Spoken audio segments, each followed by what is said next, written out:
Hey guys, welcome back. I hope you're having an amazing day. Let's get right into the stories.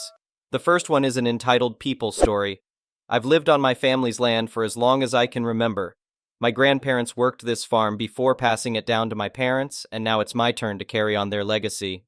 This 100 acres of soil means everything to me. The rolling hills, the babbling creek, the old oak tree I used to climb as a kid, they're seared into my heart. So you can imagine my shock when I got a call from my neighbor Ned telling me he just sold a chunk of my land. My land, without even consulting me, just out of the blue decides to sell off a piece like it was his. I was seeing red. I drove over to Ned's place with tires spitting up gravel. He was on his porch grinning like he won the lottery. I got out of my truck and said, "What's this about you selling my land, Ned?" "Wasn't your land," he said, still grinning. "It was mine, good chunk of property too. Got a real nice price for it." "Ned, that's my family's farm you sold, every inch of it," he scoffed. "Just a little misunderstanding is all. See, that tract I sold was on my side of the creek, been in my family for ages. The property line is clearly marked halfway between our houses, just like it's been forever," I said. "Not according to my records. Now, if you'll excuse me, I've got business to attend to." He went back inside, leaving me fuming in his driveway. When I got home, I dug up all our old land deeds and surveys going back generations. Sure enough, the boundary was clearly defined at the halfway point between our homes, with the entire creek and surrounding land on my property. That piece Ned sold was definitely mine. First thing next morning, I called Ned and told him to get that sale invalidated immediately and return the money, or I'd get lawyers involved. Of course, he refused. Said he had legal claim to the land and wouldn't be bullied. This stubborn old geezer just cost me a huge chunk of my family's legacy. No way was I letting him get away with it. I rounded up every document I could proving ownership of the stolen tract. I brought in a surveyor to restake the boundary lines. Then I contacted the best real estate attorney in the county. When Ned got served with papers accusing him of fraudulent land sale, you should have seen the look on his face. His stubborn pride finally cracked. At every meeting with the lawyers, Ned stuck to his story that the land was rightly his. He tried claiming the property lines were never clearly established, that both our families had used that land without issue for decades. But he didn't have a scrap of evidence backing him up. Meanwhile, I came prepared with every deed, survey, and map ever drawn of our farms, even photos of the original marker stones laid out by our ancestors. My case was airtight. In a last-ditch effort, Ned tried offering me a share of the sale money if I backed off. I never hesitated. It wasn't about money for me. It was about what's right. This was my family's legacy he tried stealing. Finally, at court, the judge looked over all the evidence and made his ruling. The land clearly belonged to me. Ned's sale was declared invalid. I felt justice wash over me as the judgment was read. Ned had to hand over every cent he made off my birthright. But I wasn't done yet. Ned caused me months of legal expenses and emotional turmoil over this. His reckless land grab could have cost me my family's entire farm if he got away with it, so I sued him for damages. And I won. The look on Ned's face when the final verdict came down was priceless. For once in his stubborn life, words failed him. He threw angry glares my way but couldn't do a thing about it. The judge had spoken. Ned Screen's problem was his greed. He saw easy money selling off a prime piece of land. He didn't reckon on my integrity and grit in fighting for what's fair and right. In the end, truth won out over deception. Justice was served. Now each morning when I look out over our farm with every rolling hill and babbling creek, I feel a renewed sense of purpose. This land is our past, present, and future. No amount of money can replace that. I won back not just our acreage, but the honor of my ancestors. And Ned learned the hard way that you reap what you sow. The next one is a pro-revenge story. I'm not sure if this is pro or not, but I got revenge on a douchebag I used to volunteer firefight with. This was in the early/mid-2000s. I decided to join the local fire department as a volunteer firefighter. I did it for about 5 years and it was great. Training consisted of 3 months of fire training, 2 nights a week and all day Saturday, and then you would go to EMT training, another 3 months of training. I was about a year in, and I was asked to help train some new recruits. One of the lieutenants, Amy, was a short middle-aged woman who was so full of fire she could make a grown man cry. She was one of those people who commanded both fear and respect wherever she went, Honestly, a great lieutenant and a great person. When she wasn't being a drill sergeant, she was extremely kind and generous. She would often bake people cakes and treats and deliver them to the various stations in our department. However, in this new academy class that I was asked to help with, there was a cocky kid that we will call Aaron. Aaron talked big during the training and acted like he was the all-American hero, as if he was going to be the lead badass in Backdraft 2. He performed moderately well in training, but far from the top of the class. He got assigned to Amy's station, which was a pretty quiet station in the department. A few months after he started, Amy swung by my station one night to say hi. She brought us the motherlode cake from Claim Jumper, a massive 6-layer cake. She explained that she had treated her crew to a night out at Claim Jumper, which must have cost a lot of money. I think she took out about 8 people and bought a whole cake to top it all off. They had eaten the first 2 layers, so she gave us the remaining 4. We thanked her profusely, and she left. Back then, the big social media platform was MySpace, and I decided to look up some of the people in the department to make friends. I came across Aaron's page and noticed some photos of him and the rest of his crew at Claim Jumper with Amy. However, when I read the comments, he bragged about how he had purposely ordered the most expensive dinner, appetizers, and drinks since Amy was buying. He bragged about how he was going to take advantage of her stupidity. This alone pissed me off because she was doing this super nice and generous thing. What an ungrateful, selfish dick. Then I read the rest of his profile. He had videos and memes on his page glorifying himself as a badass firefighter, bragging about running into burning buildings and how he was such a hero.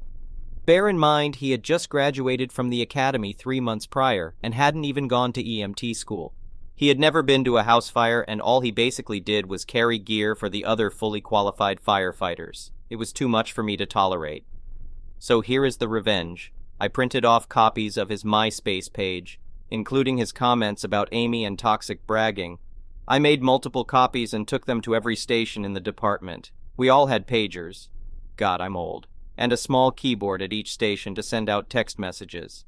I made an anonymous, all-staff page to everyone in the department.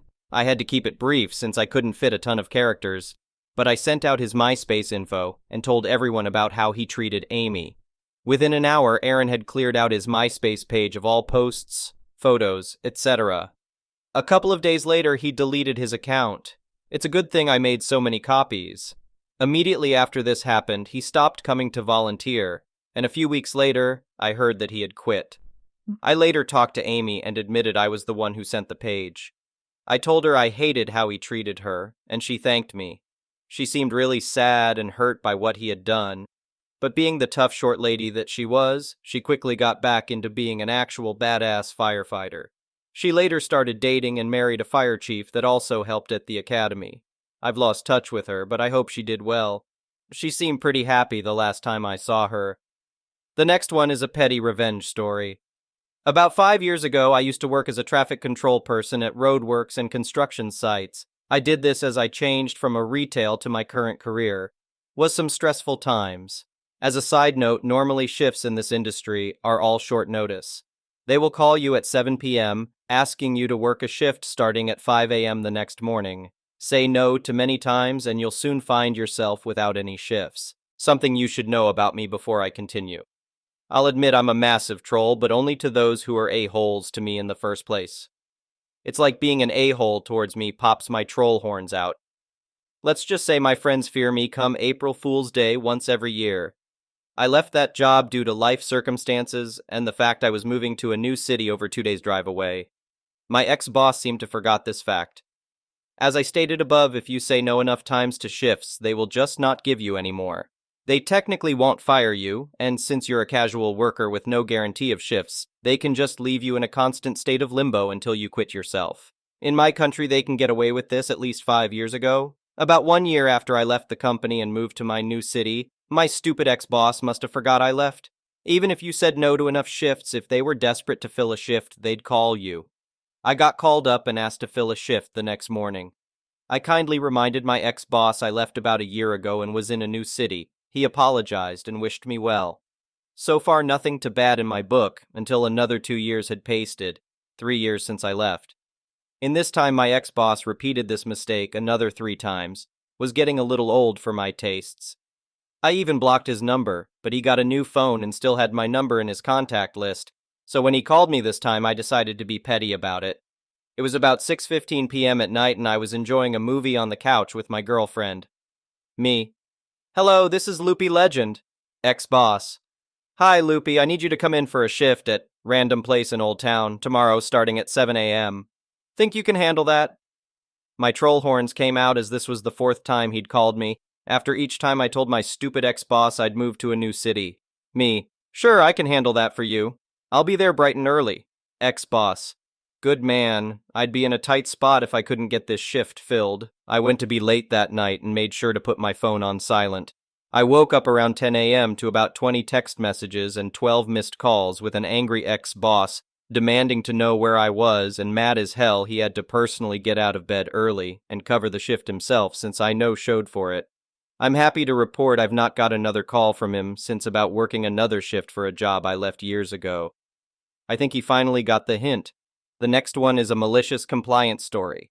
I'm working on a little bit of a nightmare project at work. It's an absolute dumpster fire of a project for a plethora of reasons, but only one of those reasons just got his comeuppance and left me with a dangerously acute case of smug. This project will have a large number of users who should have access to certain areas only. Corporate espionage is a very real concern here, so the people paying for the project have very, very strict standards when it comes to access control. I've been trying to work with someone from that other company for months now. His job title is Data Compliance Engineer, and he is managed by a Data Compliance Manager. They share the same last name. At first I thought this guy was busy, but as it turns out he really just doesn't like to actually do his job. You can email him as much as you like, no answers. But when big names are in the CC field of the email, he's all smiles and cooperation. You probably know the type. Our job is to figure out what I need from him in terms of data, then his job is to get a big list of users to me. I then feed that list into my magical script and people have access. Happy days, right? Wrong. The first test run was a couple hundred people. I get the list a week late and the data is just horrific. There's missing data, corrupted data, just an absolute steaming pile of crap trying to pass itself off as a data set. Takes me almost 6 hours to clean it up so I can even get the script to run. I keep track of the errors and then give that list to Mr. Data Compliance Engineer, who astonishingly replies within minutes. The data is good enough. Make it work. So that's how it is? Alright. Each run gets larger and larger as time goes on, and the amount of time it takes me to clean everything up gets longer and longer. My attempts to get anything fixed falls on deaf ears. Data Compliance Manager is protecting the Data Compliance Engineer, and the company they work for will believe their own employees over someone from outside. I tell my management what's going on, and then I tell them I have a plan. Earlier today, the plan yielded its delicious fruit. I got the actual production run a week late, again, and was supposed to have it all finished up for 2 Fridays ago. Finished cleaning and got it running at 4 p.m. last Tuesday. At 4:30 p.m. that Tuesday, there was a big conference call at the request of the people actually paying all of us to do this. On that call, me, my boss, several members of the C-suite from a multinational corporation, and the data compliance manager. They want to know why there's been a breach of contract. Do we not understand how important the deadlines are for this project? Please explain to us why we're paying you all of this money for something that's consistently late. My manager, adhering to the plan, absolutely throws me under the bus. I don't know why things are running so far behind, Ulfer. Would you care to explain why you're not meeting deadlines? Sure thing, boss. You got it. I've actually prepared a literal PowerPoint presentation of what's been going on. Slide 1. My email, filtered for communications between me and Data Compliance Engineer. 100 plus emails to Data Compliance Engineer, and 10 coming back from him. Slide 2. His little gem of a response to my polite request that he makes sure his data isn't garbage. Slide 3. Snippets of data. I found particularly entertaining, including what looked like a spot where he just opened the file in Notepad and started smashing his keyboard. Slides 4 through 7. Comparisons of different files he's given me, which are not garbage in the same way. Slide 8. The obvious conclusion from different versions having different garbage. He was sabotaging the files before sending them over. There's a moment of silence on the call, and you can see the data compliance manager open his mouth several times and just closes it again. The CEO of the company thanks me and then drops from the call. Almost immediately, everyone from the other company follows suit. Last Wednesday, bright and early, I got an email from a new data compliance engineer who has thus far proven to be a delight to work with. Couldn't be happier. The fruit I mentioned before? I replied all on an older email thread about something that had come up. Got 2 out-of-office replies, one from the old data compliance engineer and another from the data compliance manager. Both of them had opted to take an extended leave of absence, and if any data compliance issues are urgent, please reach out to the new guy. I made it work. The next one is an entitled people story. My mom died in 2011, right around the time that my paternal Aunt Cookie was abandoned by her husband after beating cancer for a 3rd time. Now, my aunt has undergone significant physical changes due to all the chemo and radiation. She had gained a lot of weight, lost most of her hair, and had aged a bit faster due to a lack of hormones from having every trace of womanhood removed from her body. I have extreme anxiety stemming from agoraphobia, so my Aunt Cookie was my safe haven throughout the entire event, which lasted several days. This consisted of everyone being at my parents' summer house in Mexico, basically standing around, chatting, drinking, and devouring everything in sight. This funeral had every family member, as well as people who were aunts and uncles that I had never met in my life. Not being a drinker and not knowing many of the people wandering around, my aunt and I sat down to enjoy a cigarette each and catch up on our lives and whatnot. Suddenly, while we were in the middle of discussing her cancer update, a Karen that I had never laid eyes on in my life started loudly exclaiming, "Oh!" She swatted at the air as if our cigarette smoke was anywhere near her and made a big fuss. Karen said, "Oh, that's so disgusting! How can you behave in such a disgusting manner at a funeral?" Me, "My mom was a smoker, so she'd approve." Karen, "She was your mother? She didn't teach her daughter how to be a lady, I see. And you," she said, addressing my aunt, "you should know better. What do you have to say for yourself? Smoking in front of this child." I was 33. My Aunt Cookie took off her sad cancer hat and stroked the small tuft of hair she had left in the front, booming her voice but not yelling, and said for all to hear, "What's it gonna do? Give me cancer?" Karen looked uncomfortable after the hat came off but still managed to look insulted and walked away. I could hear the internal "ree" here. After a millisecond of silence, I giggle-snorted and laughed until my side hurt. Everyone else in the room just smiled, though I think I heard a few snickers. I asked my aunt, "Who was she?" My aunt said, "I don't know, some weirdo who probably came for the free food." My aunt rocks. She's been in remission since 2012. The next one is an entitled parent story. Disclaimer: I didn't witness the main event since I only arrived later that evening, but I witnessed the fallout, and my sister filled me in on the rest. The entitled parents in question are my sister's sister-in-law, a high school teacher for music and maths, as well as a Catholic theologian, and her husband. The husband is a university professor from an upper-class family who strongly believes that his supreme intellect and background elevate him above the plebeians, and he makes no attempts to hide this. As parents of an upcoming genius, they expect preferential treatment even from their family members, while strictly regulating their child's contact with lesser people, such as his cousins. The poor kid is never left alone. Every movement is watched. Playtime is often interrupted because he shouldn't spend too much time with other children and play with intellect-developing toys by himself instead. You get the type. Now this is what happened.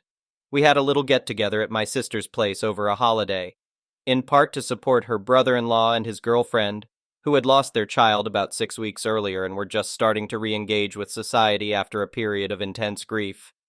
Since it was the first evening and everyone was just arriving, my sister and her husband had decided to order some pizza for everyone. Because they live outside of the city limits, the pizza place wouldn't deliver, and someone had to drive there and pick up the goods. My sister was still busy preparing snacks. Her husband was handling the kids. His parents had just arrived after a long drive and needed some rest. The professor was above such simple tasks, and the sister-in-law had her own child to care for. But she had an idea about who could pick up the pizza.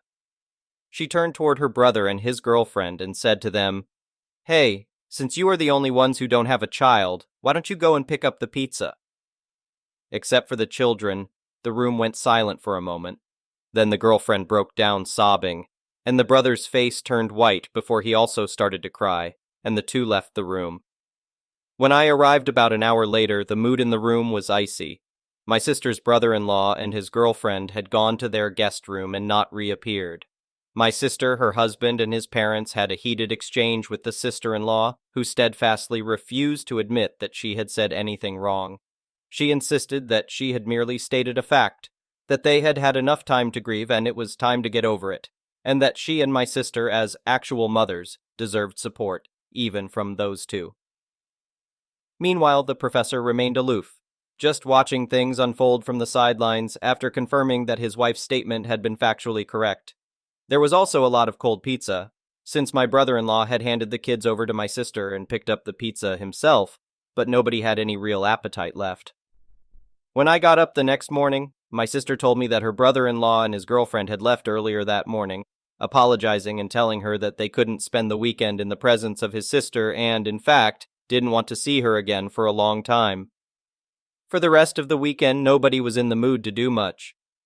We went for extended walks where my sister, her husband, and I formed a group while his parents had lengthy discussions with their daughter, who had become the weekend's pariah and only cemented her status with her incessant whining about her unfair treatment and lack of support for her as a mother. Other than that, we didn't do much apart from talking, watching some films, and especially ignoring her. What a fun weekend we had. At least they won't be coming to this year's family Christmas party. Thank you for watching. I would really appreciate it if you could like the video and subscribe to our channel if you haven't already. We'll see you again tomorrow.